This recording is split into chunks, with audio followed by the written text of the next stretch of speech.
Maligayang pagdating sa podcast ng Emanuel Swedenborg Fan Club. Dito, pinag-uusapan natin ang malalaking tanong sa buhay, kamalayan, at ang mundo sa kabila ng material. Ngayon, pag-uusapan natin ang isang napaka-espesyal na tao sa intellectual at espiritual na kasaysayan. Break, ang kanyang buhay at mga turo. Sinimulan niya ang kanyang karera bilang isang siyentipiko, ngunit sa huli ay naging isa sa mga taong nag-explore ng detalyado sa espiritual na mundo. Si Emanuel Swedenborg ay hindi isang malabo na mistiko o isang mapangarapin. Siya ay isang inhinyero, inventor, anatomist, pilosopo, at tagapayo sa politika. Pinabuti niya ang produksyon ng industriya sa pamamagitan ng pag-aaral ng mga minahan. Nag-aral siya ng utak ng tao ilang dekada bago pa man umiral ang neuroscience. At ang kanyang mga gawaing siyentipiko ay lubos na pinahahalagahan sa buong Europa. Noong panahong iyon, siya ay tunay na isang taong may kakayahang gawin ang lahat. Siya ay parang isang Renaissance man sa panahon ng pagtuklas. Ngunit sa edad na 50, may nangyaring nagpabago sa lahat. Inangkin niya na nabuksan ang kanyang panloob na pandama na nagpapahintulot sa kanya na maranasan ang espiritual na mundo. Sinabi niya na nangyari ang lahat ng ito habang siya ay ganap na gising at may malay. Hindi niya itinago ang mga karanasang ito at detalyado at sistematiko niyang inirecord ang mga ito tulad ng isang siyentipiko na gumagawa ng mapa ng isang bagong kontinente. Inilarawan niya ang langit, impyerno, mga anghel, kamalayan ng tao, pag-ibig, at ang istruktura ng espiritual na mundo ng may pambihirang katumpakan. Sa halip na malabo at misteryosong salita, ginamit niya ang tumpak at sistematikong wika. Ngayon, makikipag-usap tayo sa kanya at magtatanong ng mga tanong na iniisip ng maraming tao. Sino siya? Ano ang inangkin niyang naranasan? At bakit patuloy na pinag-uusapan ng mga tao ang kanyang mga ideya pagkalipas ng mahigit 200 taon? Emanuel Swedenborg, maligayang pagdating sa podcast. Maraming salamat. Masaya akong marinig na may mga tanong pa rin na hindi masagot ng teknolohiya. Hindi ko inakala na makikilala ako sa aking espiritual na gawain. Noong bata pa ako, halos lahat ng oras ko ay ginugol ko sa agam, inhinyero, at pagpapabuti ng lipunan.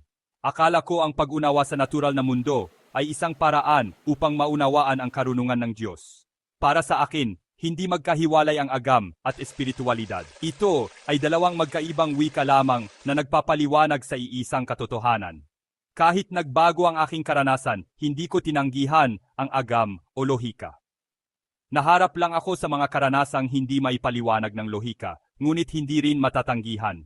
Tinrato ko ang mga karanasang iyon tulad ng agam. Nagmasid ako, nagtala, naghambing ng mga pattern, at naghanap ng mga koneksyon. Naniniwala ako na ang katotohanan, sa natural man o espiritual na mundo, ay hindi dapat magkasalungat. Sige, pag-usapan natin ang simula ng kanyang karera. Napaka-interesante, practical, at relatable. Hindi siya baguhan. Siya ay isang taong lubos na iginagalang sa larangan ng agam at politika. Nagbigay siya ng payo sa mga pinuno ng bansa, nakilahok sa mga proyekto ng industriya ng bansa, at nilutas ang mga tunay na problemang technical.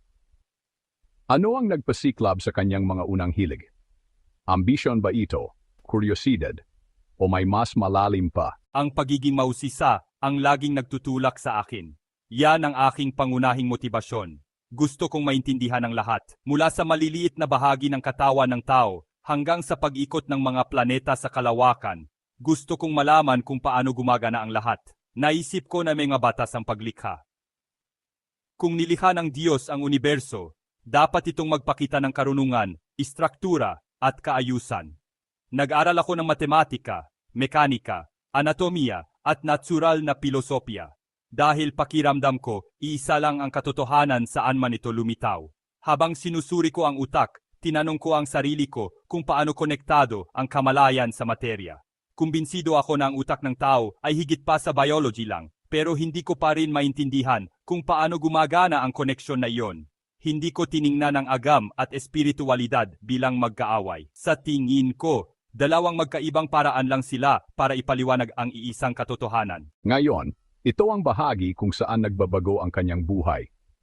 Dito na talaga nagiging kawili-wili ang lahat. Siya ay isang matatag at respetadong taong matagumpay na nakagawa ng maraming bagay sa mundo ng akademya. At sa edad na 50, nagsimula siyang makaranas ng tinawag niya kalaunan na espiritual na paghayag. Ngayon, may tatawag dito na espiritual na paggising. Ang iba naman ay maaaring tingnan ito bilang krisis sa psikolohiya, at ang iba pa ay sasabihin na ito ay mystical na paghahayag. Ayon sa kanya, ano ang nangyari? Ang pagbabagong ito ay hindi nangyari ng magdamag. Unti-unti itong umunlad. Sa simula, ang aking mga panaginip ay naging mas maayos at mas malinaw kaysa sa karaniwang panaginip. Hindi lang ito gulo, kundi parang isang gabay na nagtuturo sa akin sa pamamagitan ng mga simbolo at karanasan sa halip na mga salita. Dahan-dahan ngunit sigurado, ang mga karanasang iyon ay naging mas malinaw at nagsimulang pumasok sa aking realidad kahit gising ako. Para bang nararamdaman ko ang realidad ng ibang dimensyon kahit nasa pisikal na mundo ako. Wala akong naramdamang pagkalito o pagkabalisa. Sa halip, naramdaman ko ang kapayapaan at kalinawan. Para may nagtuturo sa akin tungkol sa paggana ng realidad na lampas sa pisikal na pandama. Kinuwestiyon ko ang lahat. Sinuri ko kung ang karanasang iyon ay lohikal, moral, at kung humahantong ba ito sa pag-unawa o sa pagkalito. Kung humantong ito sa pagmamataas, takot o pagkalito, tinanggihan ko ito.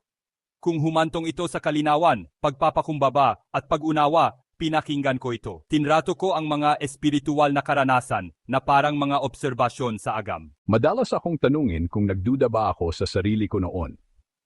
Kung may magsabi ngayon na nakakakita o nakakaranas sila ng espiritual na mundo sa kanilang katawan, marami ang mag-iisip na may sakit sila o nagha-hallucinate. Nagduda ka ba sa iyong mental na kalusugan o sa pag-unawa mo sa karanasang ito? Palagi. Sa tingin ko mahalaga ang magtanong. Sa relihiyon o sa agam, delikado ang basta na lang maniwala. Pinaghambing ko ang mga karanasan ko. Nakakita ako ng mga pagkakatulad at pattern. Tiningnan ko kung ito ba ay nagdulot ng kabaitan at pag-unawa o ng kayabangan at kaguluhan. Ang mga pangitain ay madalas nagpaparamdam sa mga tao na sila ay espesyal. Ang aking karanasan ay kabaligtaran, break time. Nagbigay ito sa akin ng malaking responsibilidad at mas nagpakumbaba sa akin. Hindi ko iniisip na ako ay mas nakatataas. Sa halip, pinarangalan ako na maipakita ang mga bagay na ito at maibahagi sa iba. Ang pagkakaiba na iyon ay napakahalaga sa akin. Ngayon, pag-usapan natin ang isa sa pinakamalalim na ideya sa buhay mo, ha? Sabi mo dati, hindi raw nagpapadala ang Diyos ng kahit sino sa langit o impyerno.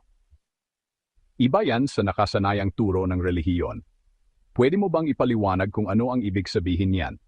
Hindi ko iniisip na parurusahan tayo ng Diyos o bibigyan tayo ng gantimpala na parang tao. Sa halip, sa tingin ko, natural lang na mahihila tayo sa lugar na pinakaangkop sa kung ano ang tunay nating gusto sa kaibuturan ng ating puso. Kung ang isang tao ay talagang gustong maging mabait, matuto ng mga bagong bagay, maging tapat at tumulong sa iba, natural lang na makakaramdam sila ng kapayapaan, makahanap ng kahulugan sa buhay, at makaramdam ng koneksyon. Ito ang tinatawag kong langit.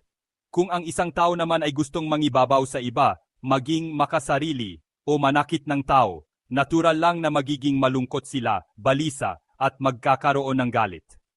Ito ang tinatawag kong impyerno. Hindi ito parusa mula sa labas.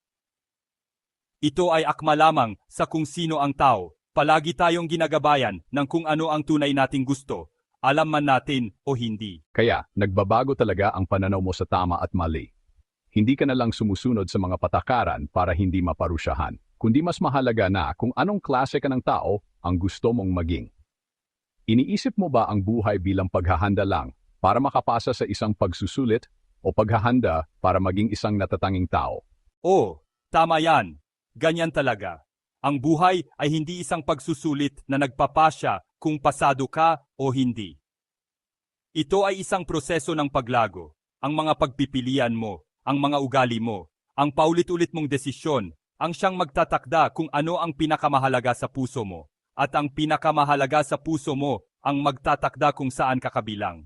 Sa buhay na ito at sa susunod pa, hindi mo kayang magpanggap na mabait ka. Sa huli, ang tunay mong motibo ay mabubunyag sa iyo at sa iba. Ang buhay ay hindi tungkol sa pagiging perpekto, kundi tungkol sa pagpunta sa isang direksyon. Alam mo. Ang isa pang bagay na nakita kong kawili-wili ay kung paano mo inilarawan ang mga anghel. Hindi mo sinabing sila'y mahiwagang nilalang na may pakpak at halo. Inilarawan mo sila na parang tao. Oh, ang mga anghel ay mga taong lumago na sa espiritual. Sila ay mga taong nabubuhay ng may pagmamahal at karunungan at gustong tumulong sa iba. Patuloy pa rin silang natututo, gumagawa at bumubuo ng komunidad. Nakakahanap sila ng kaligayahan sa pagtutulungan at sa pagkakaroon ng iisang layunin. Ang mga pakpak na nakikita sa mga larawan ay simbolo ng pag-unawa. Ang liwanag na bumabalot sa kanila ay simbolo ng karunungan. Pero ang mga anghel ay hindi ibang uri ng nilalang. Sila ay mga taong lumago na sa espiritual. Isang bagay na napapansin ng maraming tao sa iyong trabaho ay malalim kang nakatuon sa pag-ibig, relasyon at pakikipag-ugnayan. Madalas iniisip ng mga tao na ang mga spiritual na guro ay pangunahing nagsasalita tungkol sa mga prinsipyo, moralidad at ritual. Pero ikaw, marami kang ginugugol na oras sa pagsasabi na ang pag-ibig ang sentro ng realidad. Bakit napaka-sentral ng pag-ibig sa iyong pananaw sa mundo? Ang pag-ibig ay higit pa sa isang pakiramdam. Ito ay isang pangunahing puwersa na humuhuhubog sa ating mga puso at sa ating realidad. Parang isang eskultor na gumagawa ng obra maestra. Ang lahat ng ginagawa ng isang tao ay sa huli ay hinihimok ng kung ano ang pinakamahal nila. Kahit na ang mga desisyon na tila lohikal at praktikal ay naiimpluwensyahan ng kanilang pinakamalalim na motibasyon at pagpapahalaga. Ito ay tulad ng mga hindi nakikitang hibla na gumagalaw sa isang manika. Ang kanilang ideya ng langit ay hindi batay sa kapangyarihan o hierarchy tulad ng isang opisina ng pamahalaan sa Prussia. Sa halip, ito ay batay sa pagmamahalan, paggalang at mga relasyon sa isa't isa. Lumalago tayo ng sama-sama tulad ng isang lipunan na may pagkakaisa. Ang tunay na pagkakaisa ay hindi batay sa pagmamayari, kontrol o pagdepende. Ito ay tungkol sa dalawang tao na nagtutulungan upang maging sila mismo. Tulad ng dalawang puno na magkatabi na sumusuporta sa isa't isa. Ang pag-ibig na batay lamang sa pisikal na atraksyon o kaginhawaan ay tulad ng ligaw na bulaklak na mabilis kumupas.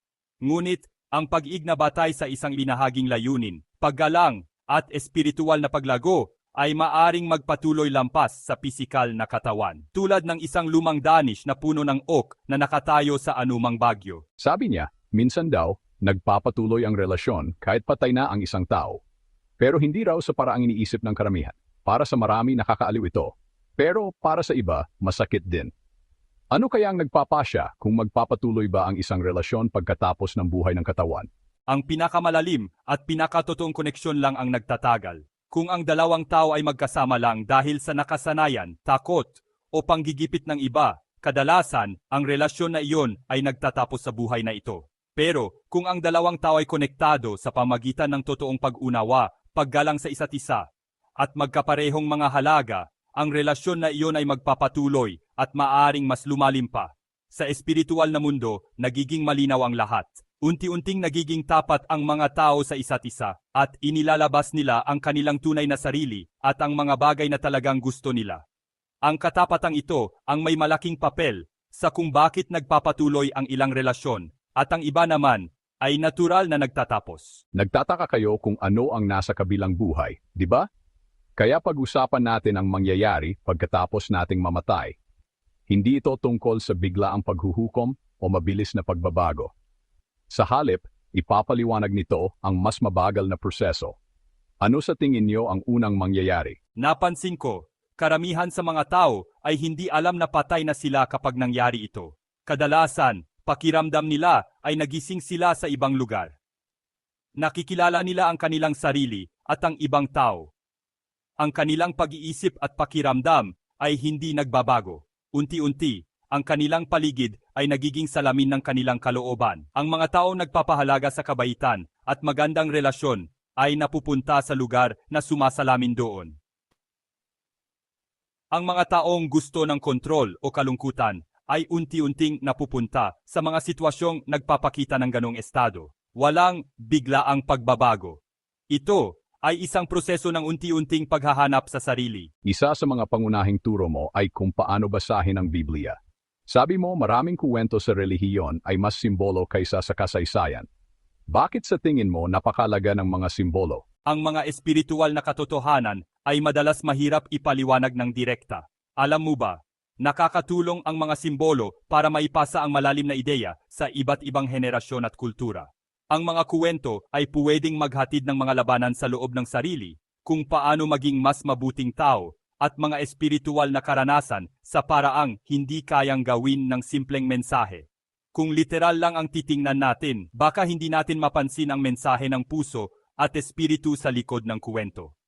Halimbawa, ang paglalakbay ay madalas kumakatawan sa pagbabago sa loob ng sarili. Ang labanan ay sumisimbolo sa moral na pagsubok. At ang lungsod ay kadalasang kumakatawan sa kalagayan ng puso o sa isang grupo ng mga taong may parehong paniniwala. Kaya para sa iyo, ang mga espiritual na teksto ay hindi lang lumang kwento, kundi parang gabay para sa personal na paglago. Iba talaga ang pananaw mo sa pag-unawa sa relihiyon. Oo, ganoon nga, iniisip nilang ang Biblia ay nakasulat sa mga patong-patong. Ang ibabaw na kahulugan ay isang patong. At ang mas malalim, simbolikong kahulugan ay isa pang patong. Parehong patong ay maaring umiral ng sabay. Ngunit ang mahalagang ideya ay kadalasang nasa simbolikong patong. Kapag naunawaan ito ng mga tao, ang mga espiritual na turo ay hindi na nakakatakot kundi mas nakatsuon sa paglago at pag-unawa. Ngayon, hihilingin ko sa inyo na gamitin ito sa sarili ninyong buhay. Karamihan sa atin ay hindi mga psychologist o mental health professional. Tayo lang ay mga ordinaryong tao na namumuhay, humaharap sa stress, nagpapalaki ng pamilya, at gumagawa ng mga desisyon tungkol sa trabaho, relasyon, at ang kahulugan ng buhay. Kung may magtanong sa iyo kung paano nila magagamit ang iyong ideya sa kanilang pang-araw-araw na buhay, ano ang una mong sasabihin? Sa tingin ko, ang paglago nating mga tao ay malalim na nakaugnay sa ating pang-araw-araw na buhay.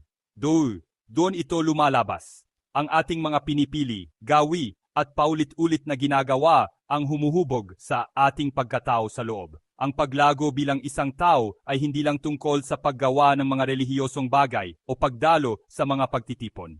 Ito ay tungkol sa pagiging mas tapat, mas mabait, at mas may kamalayan sa epekto ng ating mga kilos sa iba.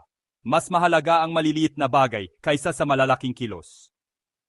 Ang laging pagiging mabait, ang pagiging tapat kahit mahirap, ang pagpili na tumulong sa iba bukod sa ating sarili, ang mga ito ang humuhubog sa ating puso sa paglipas ng panahon. Hindi tayo nagiging mabuting tao o matalino sa isang gabi. Ito ay isang mahabang proseso na binubuo ng libu-libong maliliit na pagpili. Iba talaga yan sa pag-iisip na ang pagiging spiritual ay para lang sa mga gustong tumakas sa mundo o sa ordinaryong buhay. Ang spiritualidad na inilalarawan mo ay mas nakasama sa pang-araw-araw na buhay. Hindi ko naisip na ang pagiging espiritual ay nangangahulugang pagtalikod sa buhay. Sa halip, palagi kong iniisip na ang pagiging espiritual ay nangangahulugang mas malalim at mas maingat na paggalugad sa buhay. Ang trabaho ay maaring maging espiritual kung nakakatulong ito sa mga tao. Ang mga relasyon ay maaari ding maging espiritual kung nakakatulong ito sa paglago ng isang tao. Ang pag-aaral at paglutas ng mga problema na may kuryosidad at mabuting hangarin at hindi dahil sa pagmamataas ay maaari ding maging espiritual. Hindi ito tungkol sa pag-alis sa mundong ito. Ito ay tungkol sa pagiging isang tao na makakagawa ng mas mabuti para sa mundo, para sa kapakanan ng iba. Ngayon, pag-usapan naman natin ang modernong panahon, lalo na ang mundong ginagalawan natin ngayon. Ang mga tao ngayon ay nabubuhay sa panahon na napakaraming impormasyon, na napaka-stressful, at lagi nating kinukumpara ang ating sarili sa iba, at laging nag-aalala sa maraming bagay. Di ba? Sa tingin ko, ang mundo ngayon ay nagpapahirap sa paglago ng ating isip. O baka nagbabago lang ito ng paraan. Sa tingin ko, bawat panahon ay may sariling hamon. Ang buhay ngayon ay nagbibigay sa atin ng mas maraming kaalaman at pagkakataon kaysa sa mga naunang henerasyon. Pero sabay din nitong dinadagdagan ng ingay, mga nakakagambala, at ang panggigipit na ihambing at husgahan ng ating sarili sa iba. Ang hamon natin ngayon ay matutong panatilihin ang panloob na kapayapaan sa isang mundong puno ng panlabas na stimuli. Ang paglago ng espiritual ay nangangailangan ng oras para sa pagmumuni-muni. Mahalaga na tapat nating suriin ang ating mga motibo, intensyon at pagpapahalaga. Hindi ang teknolohiya mismo ang problema. Ang problema ay hindi natin namamalayan ang ating ginagawa. Madalas mong pinag-uusapan ang tungkol sa kahulugan at layunin, di ba? Sa tingin ko, maraming tao ngayon ang nalilito o pakiramdam nila ay walang silbi ang kanilang trabaho at buhay. Paano sa tingin mo mahahanap ng mga tao ang kanilang layunin? Ang kahulugan ng buhay ay madalas na mas simple kaysa sa iniisip ng mga tao. Ang kahulugan ay lumilitaw kapag naging bahagi ka ng isang bagay na mas malaki kaysa sa iyong sarili. Ito ay lumilitaw kapag tinulungan mo ang mga tao na lumago, matuto at mamuhay ng mas payapa. Hindi lahat ay ipinanganak upang gumawa ng malaking pagbabago sa mundo. Ngunit bawat isa ay maaring gumawa ng kaunting pagpapabuti sa buhay ng ibang tao. Kapag ang mga tao ay nakatuon lamang sa kanilang sariling tagumpay at katayuan, madalas silang nakakaramdam ng kawalan. Ngunit kapag nakatuon sila sa pagiging kapaki-pakinabang sa iba, madalas silang nakakaramdam ng kaganapan. Ang pagiging kapaki-pakinabang ang lumilikha ng kahulugan. Sa kanyang mga turo, lagi niyang sinasabi na tayo ay hinuhubog ng mga bagay na gusto natin. Kung may isang bagay lang na matatandaan ng mga nakikinig mula sa kanyang mga turo, siguro ito na yon. O, tingnan mong mabuti ang talagang mahal mo. Hindi lang yung sinasabi mo, kundi yung talagang nagpapabago sa isip mo. Ang pinakamalalim mong kagustuhan ang bumubuo sa iyong pagkatao. Ang pagkataong yan ang lumilikha ng mga karanasan mo sa buhay. Ngayon, at sa hinaharap, kahit pagkatapos ng buhay na ito, hindi mo kayang magpanggap na nagmamahal. Sa huli, ang tunay na halaga ay makikita sa mga gawa. Kaya ang pinakamahalaga ay hindi kung ano ang pinaniniwalaan mo, kundi kung ano ang sapat mong minamahal para ipamuhay. Bago tayo magtapos, may tanong ako na direktang nag-uugnay sa modernong buhay at sa mga espiritual na kaisipan. Ngayon, maraming tao ang hindi nag-iisip tungkol sa langit o sa kabilang buhay sa kanilang pang-araw-araw na pamumuhay. Nakatuon sila sa trabaho, pamilya, paghahanap buhay at pagharap sa stress. Sinusubukang mahanap ng katiyakan sa isang mundong mabilis na nagbabago. Kung may isang tao na nagsisikap na mamuhay ng maayos, kahit hindi sila nag-iisip tungkol sa mga bagay na espiritual, mahalaga pa rin ba ang inyong mga ideya para sa kanila? Tama yan. Ang paglago sa espiritual ay hindi laging konektado sa relihiyon o sa buhay pagkatapos ng kamatayan. Ito ay makikita sa kung paano natin pinipili ang ating mga araw, ang mga ugali na ating ginagawa, at ang motibasyon sa likod ng ating mga aksyon. Sa bawat pagkakataon na pinipili ng isang tao ang katapatan kaysa sa kasinungalingan, ang kabaitan kaysa sa pagiging masama, o ang pagtulong sa iba sa halip na sarili lang, ay pinagyayaman niya ang kanyang panloob na pagkatao. Sa paglipas ng panahon, ang panloob na pagkataong iyon ay nagiging mas totoo kaysa sa panandaliang tagumpay o pagkabigo. Ang mga taong namumuhay ng tapat, mabait at may pananagutan, kahit hindi nila binabanggit ang salitang langit, ay talagang bumubuo ng tinatawag kong langit sa loob ng puso. Isa sa mga bagay na nakakagulat ay sinabi niya, ang langit ay hindi isang lugar na walang galaw. Hindi lang ito isang lugar para magpahinga, magpakailanman. Sinabi niya na patuloy tayong matututo at lalago kahit pagkatapos nating mamatay. Bakit mahalaga ang paglago para maunawaan ang langit? Dahil ang kamalayan ay ginawa upang lumago. Ang pagtigil sa buhay ay hindi nagdudulot ng kaligayahan o kahulugan. Sa paglago, ang isang tao ay nakakakuha ng bagong kaalaman, lumalalim ang mga relasyon at mas madaling makatulong sa iba. Kahit sa langit, Nagpapatuloy ang pag-aaral. Nagpapatuloy ang paglikha. Nagpapatuloy din ang pagtuklas. Ang pinagkaiba lang ay ang paglagong iyon ay nangyayari ng walang takot, panlilinlang o pakikipaglaban para mabuhay. Gusto ng mga tao na matuto at lumago. Dahil sa paggawa nito, mas nakakatulong sila sa ibang tao. Madalas nating hinahanap ang kaligayahan at kahulugan. Ngayon, maraming tao ang naghahabol ng tagumpay at kasikatan. Pero kasabay nito, pakiramdam nila ay walang laman at hindi sila kontento.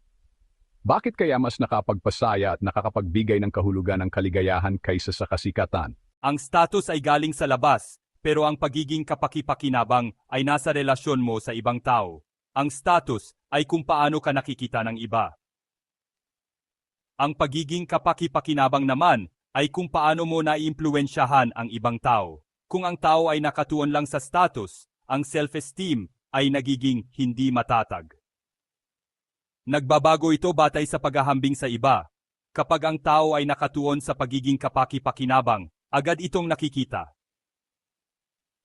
Dahil nakikita mo ang resulta ng iyong mga aksyon sa kaligayahan ng iba, ang pakiramdam na ito ay lumalakas kapag nag-aambag ka sa isang bagay na mas malaki kaysa sa iyong sarili. Isa pang malakas na tema sa iyong pagsusulat ay, hindi kayang itago ng mga tao ang kanilang tunay na intensyon magpakailanman. Talagang tumatatak yan sa isip. Kaya, maari mo bang ipaliwanag kung ano ang ibig mong sabihin doon? Sa mundong ito, madalas hindi tugma ang panlabas na anyo ng isang tao sa kanyang kalooban. Pero, kung titingnan mo kung paano siya pumipili, malalaman mo kung ano talaga ang mahalaga sa kanya. Sa paglipas ng panahon, ang mga nakasanayan niya ang magsasabi ng laman ng kanyang puso. Sa mundo ng espiritu, mas nagiging malinaw ito. Unti-unti, nagiging tapat ang isang tao sa kanyang sarili. Hindi ito parusa. Ito ay isang proseso para makilala mo ang iyong sarili. Ang pagkilala sa sarili ang unang hakbang patungo sa tunay na paglago. Kung may nanonood o nakikinig sa palabas na ito na gustong magkaroon ng mas makabuluhang buhay, pero hindi alam kung saan magsisimula, ano ang irerekomenda mo sa kanila? Saan sila magsisimula? Simulan natin sa maliliit na bagay. Pagmasdan nating mabuti ang mga pagpipilian na ginagawa natin araw-araw. Maging tapat. Maging mabait sa ibang tao. Sa halip na subukang kontrolin ang ibang tao, maghanap ng pagkakataong tulungan sila. Hindi mo kailangang maging perpekto. Kailangan mo lang na patuloy na pagbutihin ang iyong sarili ng paunti-unti. Ang buhay na puno ng maliliit na magagandang pagpili ay magiging makapangyarihan at makabuluhan. Bago tayo matapos, may isa pa akong huling tanong. Lahat ng napag-usapan natin ay umiikot sa isang mahalagang ideya. Sinabi mo na hinuhubog tayo ng mga bagay na gusto natin. Sa mundo ngayon, patuloy tayong binobomba ng media, panggigipit ng lipunan, bigat ng trabaho, at takot sa hinaharap. Paano natin malalaman kung ano talaga ang gusto natin at kung ano lang ang ipinipilit sa atin o pinapaniwalaan nating dapat nating gusto? Ang tunay na pag-ibig ay hindi lang basta mababaw na damdamin, kundi nagmumula sa isang matatag na puso. Maraming bagay ang nakakakuha ng ating atensyon at nagpapaliyab ng ating mga pagnanasa. Pero kung talagang mahal mo ang isang bagay, magtitiis ka at magpapatuloy kahit mahirap at walang nakakapansin. Kapag pinili ng isang tao na maging tapat kaysa magsinungaling, tanda iyon na nagmamahal siya. Kung ang isang tao ay laging tumutulong sa iba nang walang hinihintay na kapalit, patunay din iyon ng pagmamahal. Kung ang isang tao ay patuloy na natututo at lumalago kahit walang nakakapansin, iyon din ay isang anyo ng pag-ibig. Ang tunay na halaga ay hindi lang sa mga salita, kundi sa paulit-ulit na gawa.